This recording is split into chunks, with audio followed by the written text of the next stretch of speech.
வணக்கம் ஜோதிட நண்பர்களே.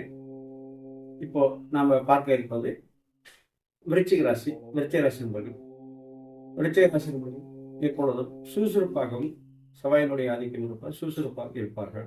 விருச்சிக ராசி நண்பர்கள் விருச்சிகத்துக்கு சுப தேவகுருவான குரு பகவான் கடகராசியிலிருந்து உச்சகரக உச்ச உச்ச பார்வை உச்சகரகத்தில் உச்சமாக இருந்து முதல் பார்வை 5ஆம் பார்வையாக விருச்சிகத்தை பார்ப்பதால் விருச்சிக ராசி என்பவர்கள், விருச்சிக லக்ன நண்பர்கள் சுப பலன் 5ஆம் பார்வையை சுப பலன் இருப்பதால் ராசிக்கு ராசிக்கோ லக்னத்துக்கோ விருச்சிக ராசி விருச்சிக லக்னமோ அமைப்பு உள்ளவர்கள் உடல்நலம் சார்ந்த விஷயங்கள், உடல்நலம் சார்ந்தது சுப நல்லா இருக்கும். நல்ல சுப பார்வை பார்ப்பதால் 5ஆம் பார்வை பார்ப்பதால் நல்லா இருக்கும். அடுத்து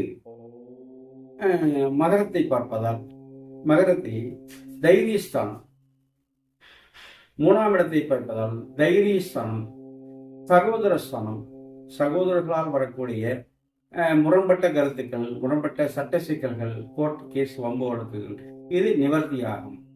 சகோதரஸ்தானம் பகை ஏற்பட்டு இருந்தாலும் இனிமேல் இந்த சுபகிரக பார்வையினால் சகோதரஸ்தானம் நன்மை ஏற்படும். கோர்ட்டு வம்பு வழக்குகள், வியாட்சியங்கள், சுப பலன் ஏற்படும். 5ஆம் இடத்தை மீனத்தை பார்ப்பதால் ரிச்சகத்துக்கு 5ஆம் இடத்தை பார்ப்பதால் சுபகிரகம் சொந்த வீடான மீனத்தை பார்ப்பதால் விருச்சிக ராசி என்பதில் நன்மை பெறும். பூர்வ புண்ணியம் சார்ந்த விஷயங்கள், பூர்வ சம்பந்தமான தோஷங்கள் 5ஆம் இடத்தை பூர்வ புண்ணிய ஸ்தானம் ஆகையால் பூர்வ புண்ணியம் சுப பலம் பெறும். பூர்வ சம்பந்தமான பித்ரு தோஷம், குலதெய்வ தோஷம் அனைத்தும் இக்கால கட்டத்தில் அந்த கண்டங்கள் நிவர்த்தியாகும். பூர்வ தோஷம், புத்திர தோஷம், குலதெய்வ தோஷம் இவைகள் இக்காலகட்டத்தில் குரு பார்வைப்படும் பொழுது சுபபலமாக மாறும். இந்த புண்ணிய தோத்திரம் காசி, ராமேஸ்வரம், புத்தகயா போன்ற புண்ணிய கஷேத்திரங்கள் சென்று வழிபட்டு வந்தால் பூர்வ சம்பந்தமான தோஷங்கள் நிவர்த்தியாகும். குடும்பத்தில் ஏற்பட்ட அனைத்து தோஷங்களும் நிவர்த்தியாகும். குடும்பம் சுபபலன் பெறும்.